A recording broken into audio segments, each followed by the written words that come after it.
विचार करिएगा कि नरसिंह अवतार बैसाख के महीने में हुआ, कुर्मा अवतार बैसाख के महीने में हुआ, हयग्रीव अवतार बैसाख के महीने में हुआ, परशुराम अवतार बैसाख के महीने में हुआ, माता जानकी का अवतार बैसाख के महीने में हुआ। आखिर बैसाख के महीने में, माधव महीने में इतनी महत्वता क्यों? बैसाख के महीने में पड़ने वाली एकादशी, चतुर्थी, प्रदोष, अमावस्या, पूर्णिमा, शिवरात्रि, ये सभी इतनी महत्वपूर्ण क्यों हो जाती है?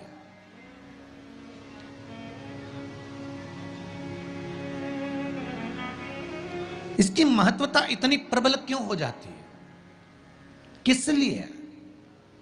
क्योंकि बैसाख का जो महीना पड़ता है, सूर्य की संपूर्ण तपन, सूर्य देव अपने पूर्ण तेज के साथ में, पूर्ण तेज के साथ में मृत्यु लोक के निवासियों पर, चाहे जलचर हो, थलचर हो, वायुचर हो, चाहे जो जीव हैं, उस पर जब किरण फेंकते हैं तो संसार का जो मनुष्य है उस पर जब ताप पड़ता है तो ताप पड़ने के कारण उसके मुख से भगवान का नाम निकल ही जाता है, स्मरण नाम निकल ही जाता है। जब उसके मुख से भगवान का नाम निकलता है तो वो भगवान की शरणागति खुद ग्रहण कर लेता है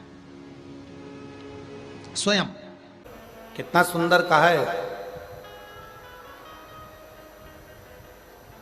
जब जिंदगी बहुत संघर्ष में चल रही हो, बहुत दुख का जीवन चल रहा हो, बहुत कष्ट का जीवन चल रहा हो,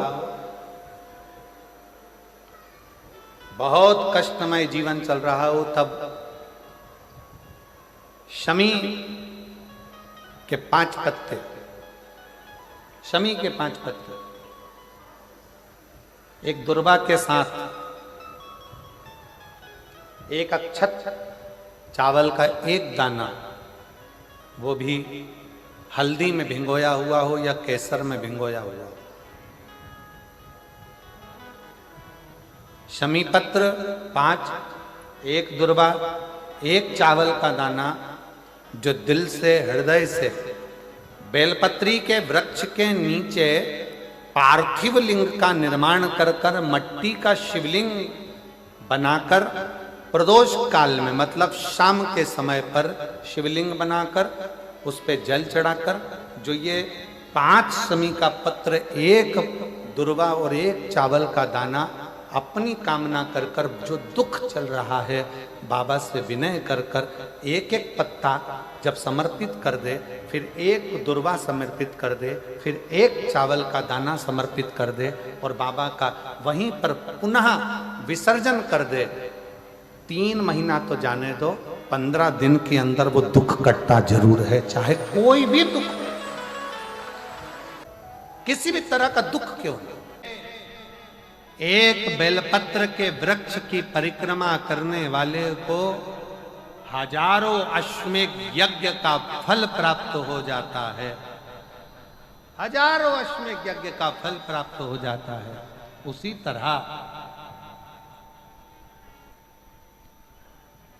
तरह एक पार्थिव लिंग का निर्माण करने वाले को, मिट्टी का शिवलिंग का निर्माण कर कर पूजन करने वालों को 12 ज्योतिर्लिंग के शिवलिंग के दर्शन का पुण्य फल प्राप्त। 2 जल व्यक्ति के जीवन को बदलते। कितने जल? जम के बोलो जरा। 2 जल। एक देवाधिदेव महादेव के लिए भरा गया 1 लोटा जल और दूसरा है स्वयं के लिए भरा गया 1 लोटा जल। यहाँ पर अगर बुजुर्ग मेरी माताएं बैठी होंगी, मेरी जीजियां बैठी हैं, मेरे जीजा बैठे हैं, बुजुर्ग जितनी माताएं बैठी हैं, वो पुराने समय का अगर लेख उठाकर देखेंगे तो पुराने समय के लोग भोजन करने बैठते थे ना, तो भोजन करने से पहले अपने पानी के लोटे को भरकर, अपना गिलास भरकर बैठते थे। किसी ने देखा है कि नहीं देखा? जम के बोलो जरा, देखा है आप लोगों ने?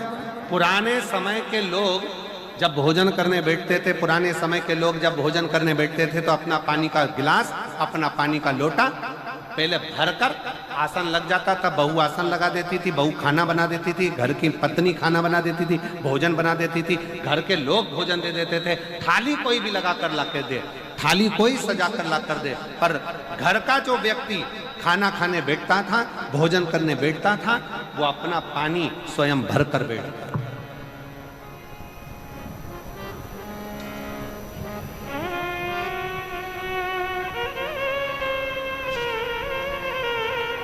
अब आज के जमाने में दुनिया के लोग कहते हैं मैं दुकान चला रहा हूं, दुनिया के लोग कहते हैं मैं घर चला रहा हूं, दुनिया के लोग कहते हैं मैं ये कर रहा हूं। तुम अपना खुद का पानी भरकर तो बैठ नहीं रहे और कह रहे हो कि घर चला रहा हूं। स्वयं का एक गिलास पानी व्यक्ति नहीं भर पा रहा। कितना सुंदर कहा है महाराज जी, बहुत सावधानी से सुनिएगा। दो जगह का जल व्यक्ति के जीवन को बदल देता है।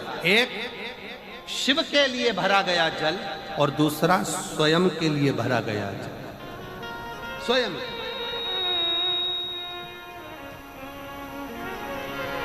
शंकर के मंदिर में जा रहे हो, एक लोटा जल अपने घर से भरकर लेकर चले जाओ और अपने घर में जब तुम भोजन करने बैठ रहे हो, जब तुम रोटी खाने बैठ रहे हो, भोजन करने बैठ रहे हो, भोजन ग्रहण करने बैठ रहे हो, जब तुम भोजन को ग्रहण करने के लिए बैठ रहे हो, तब अपने घर में जब तुम भोजन ग्रहण करने बैठ रहे हो तो एक लोटा जल या एक गिलास पानी भर कर बैठो।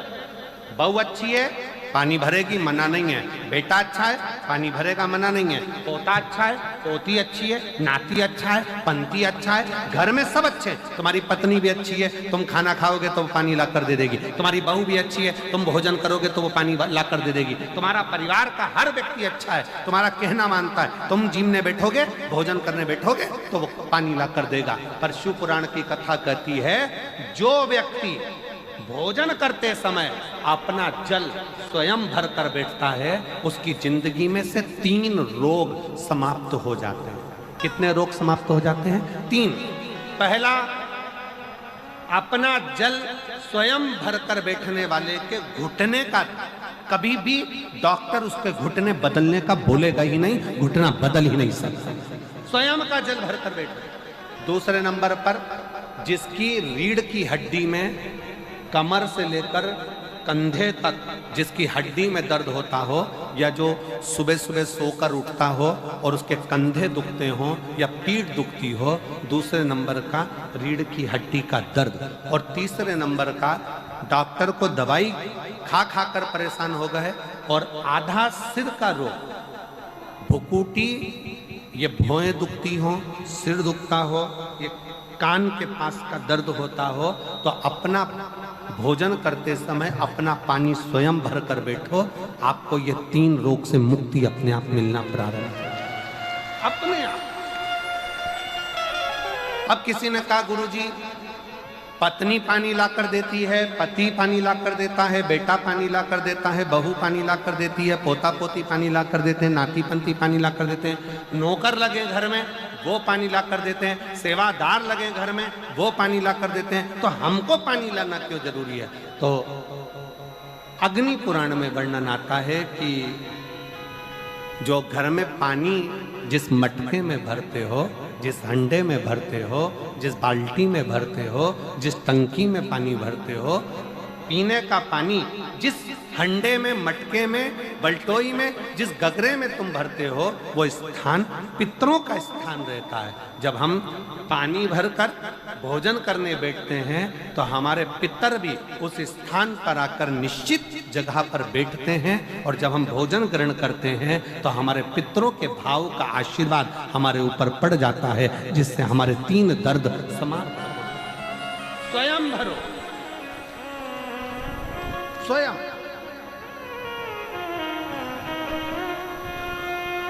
अब आज का जमाना इतना विचित्र है कि नौकर चाकर, परिवार, घर इतना बड़ा हो गया। आज के ज़माने में कोई सोफे पे से उठना पसंद नहीं करता, वहीं से आवाज़ लगा देते हैं, ला मेरा भोजन लगा दे, रोटी लाओ।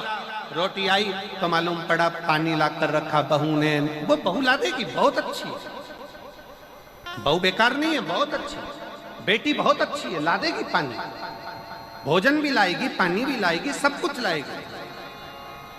पर पहला फर्ज अपना है, जब तक शरीर चले, पांव चले, हाथ पैर चले और तुम पलंग पर नहीं पड़े हो, तुम्हारा शरीर अगर चल रहा है तो पहले रसोई घर में जाओ, लोटा भर, लोटा नहीं भर सकते तो गिलास भरो, गिलास नहीं भर सकते तो थोड़ा सा कटोरी में पानी भरो, पर अपने पीने के लिए थोड़ा सा जल स्वयं के लिए लेकर आओ। वो जल इतना कारगर होगा कि तुम्हें रोग से निवारण करता चले जाएगा, रोग समाप्त करता चलेगा। नंदी ने कही है, नंदी ने ये बात जो कही वो वास्तव में बड़ी सुंदर है कि मान लो यदि कोई कार्य तुम्हारा हो नहीं रहा और पूरी दुनिया में तुमने कर कर देख लिया, बहुत प्रयास कर कर देख लिया, तो भी वो कार्य अगर तुम्हारा नहीं होता, तो फिर एक काम करो कि शिव की स्तुति करो, शंकर की स्तुति, शंकर का गुणगान, शंकर की भक्ति, शंकर का स्मरण।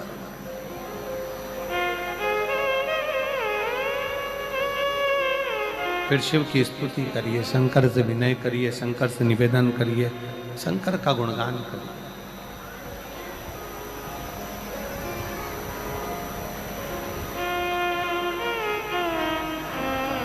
पर भगवान की भक्ति होती कब?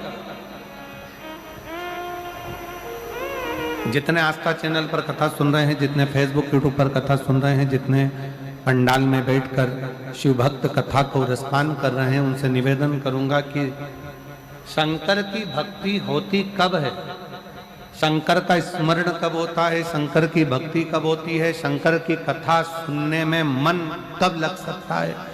जब अपने भीतर की अभिमत्ता, अपने भीतर का अहम, अपने भीतर का अहंकार, अपने भीतर की आसक्ति, अपने भीतर का काम, अपने भीतर की तृष्णा जब दूर हो जाए तो समझो कि आप शिव में मन लगा बैठे। कितने सारे लोग बैठे हैं यहाँ पर कथा में, सब पंडालों के अंदर लोग शिव भक्त बैठे हुए हैं। कई लोग ऐसे भी होंगे जिनका आकर बैठ तो गए पर दिल नहीं लगता। लगाकर सुनिएगा, एक बेलपत्री और उस बेलपत्री में एक चंदन की बिंदी और एक अक्षत का दाना मात्र रखकर भी अगर शिवालय पर चढ़ा दी जाती है,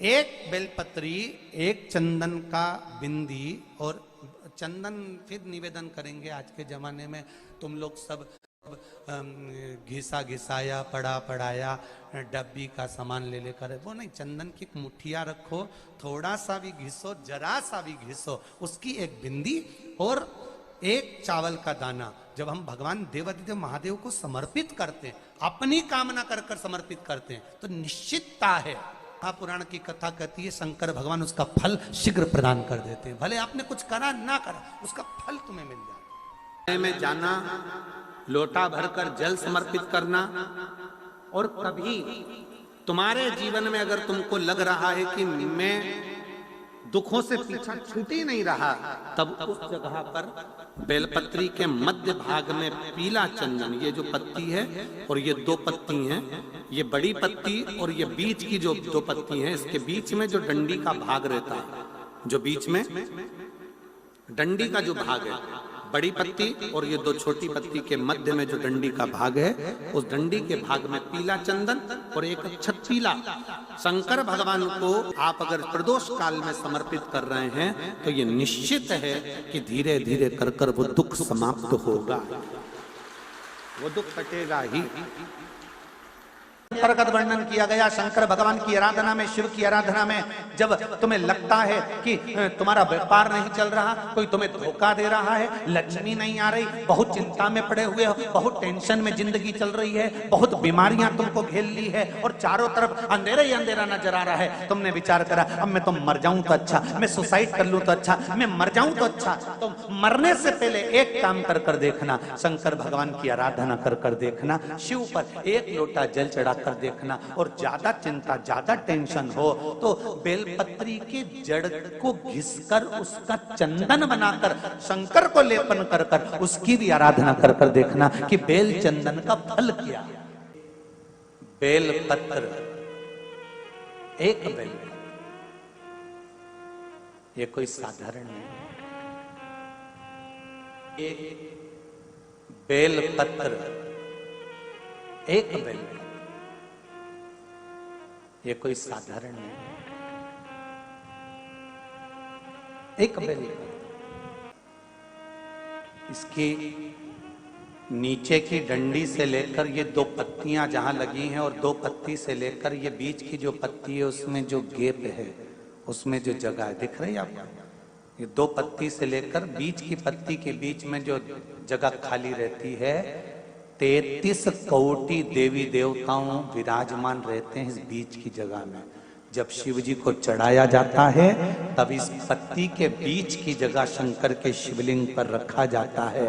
तो शिव जी इतने प्रसन्न होते हैं कि मेरी स्तुति करने के लिए ये भक्त 33 कोटि देवताओं को लेकर आया है मेरी स्तुति करने के लिए। लोग चावल लाए, लोग अंबारियां लाए, धन लाए, दौलत लाए, संपदा लाए, पर एक शंकर का भक्त ऐसा होता है जो एक बेलपत्री के रूप में 33 कोटि देवताओं को, 64 योगिनियों को, आदि शक्तियों को शंकर को समर्पित करता है। कितना सुंदर संवाद है, कितना सुंदर बात कही कि भूल से भी किसी तीर्थ में नहीं गए, कहीं हमने गौदान नहीं करा, कहीं हम किसी तीर्थ में नहीं गए, हमने कहीं गौदान नहीं करा, हमने कहीं ब्राह्मण भोजन नहीं कराया, हम कहीं गंगा यमुना कावेरी सरस्वती नर्मदा छिपरा पुण्यवान नदी में हम स्नान नहीं कर पाए। शिव महापुराण की कथा कहती है भूलवश भी अगर पिपलेश्वर या बटकेश्वर किसी शिवालय पर भूल से भी अगर एक लोटा जल चढ़ जाता है तो देव अधिदेव महादेव सारे तीर्थों का फल अपने आप प्रदान कर देते हैं। भूल से भी चढ़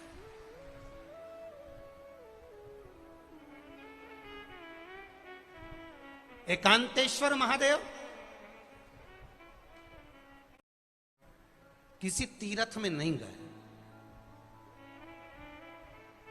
कहीं हमने गौदान नहीं करा, कहीं हम किसी तीर्थ में नहीं गए, हमने कहीं गौदान नहीं करा, हमने कहीं ब्राह्मण भोजन नहीं कराया, हम कहीं गंगा यमुना कावेरी सरस्वती नर्मदा छिपरा पुण्यवान नदी में हम स्नान नहीं कर पाए।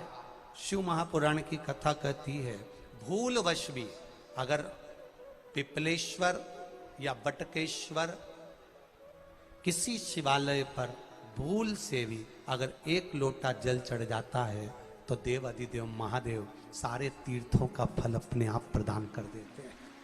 भूल से भी चढ़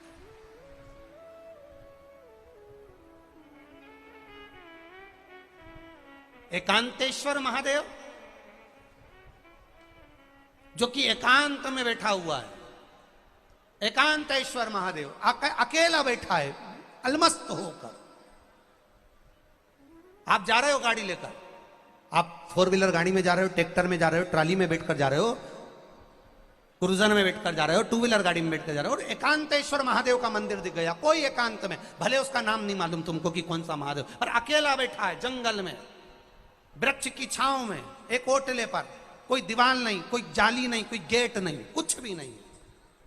ये शिव मंदिर में जाकर एक लोटा जल समर्पित करती थी और शास्त्र कहता है कि शंकर के मंदिर में अगर एक लोटा जल कोई एक परिवार का व्यक्ति भी समर्पित कर रहा है तो समझ लेना कि वो अपनी 71 पीढ़ी को पार लगा रहा है। वो अकेला नहीं, 71 पीढ़ी को पार लगा रहा है। शिव महापुराण की कथा कहती है जब बच्चा गर्भ में आता है, माता के गर्भ में जब संतान आती है और माता के गर्भ में जब संतान रहती है, उस 9 महीने में स्त्री नारी अगर कहीं शंकर के मंदिर के सामने से निकल जाए या शिवालय का जल स्त्री को मिला हो या शंकर भगवान का कोई प्रसाद या शंकर भगवान का कोई नाम जाप या शंकर भगवान का कोई मंत्र जाप उस स्त्री के कानों में पहुंच जाए तो जो गर्भ में बच्चा होता है वो बच्चा शंकर की कथा तक या शिवालय तक उसको बिना बोले ही वो अपने आप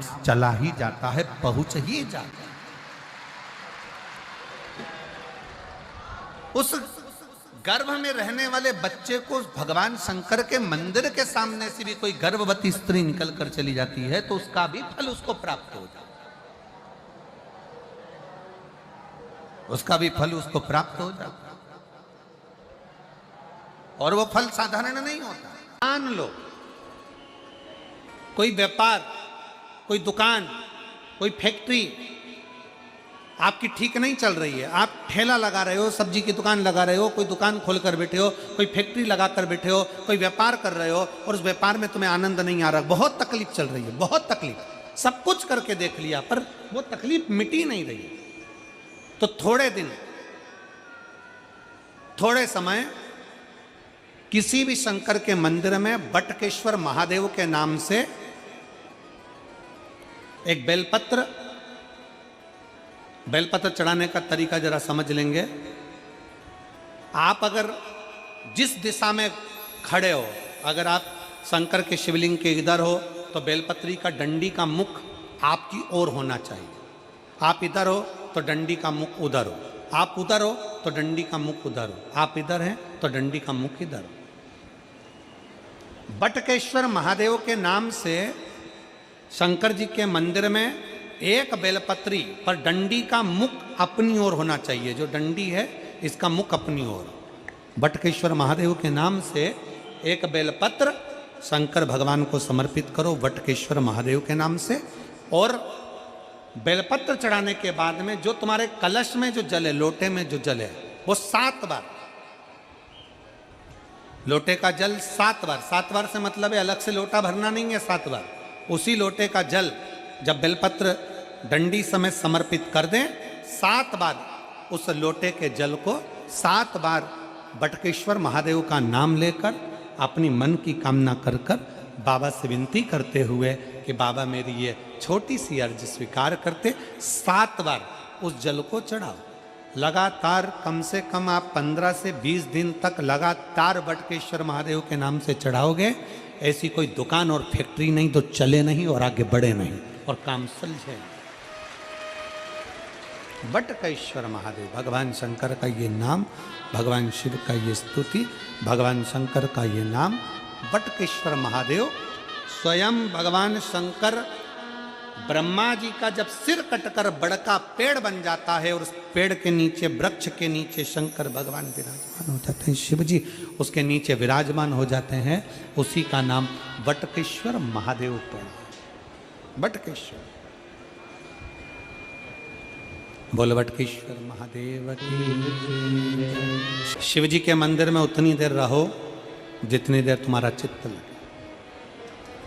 शिव जी के मंदिर में व्यर्थ बैठकर ज्यादा बातें नहीं करना, किसी की निंदा नहीं करना, किसी की बुराई नहीं करना, चुगली नहीं करना, किसी को अपशब्द नहीं कहना, किसी को ताना नहीं देना है, किसी को आड़ा टेढ़ा नहीं बोलना। अरे शंकर की स्तुति करने गए हो, शिव भक्त का सबसे पहला काम है मंदिर में अगर गंदगी हो रही है तो उसको साफ करो, जाले लग रहे हैं उसको निकाल दो, तो तुम्हारी जिंदगी के भी जाले समाप्त हो जाएंगे।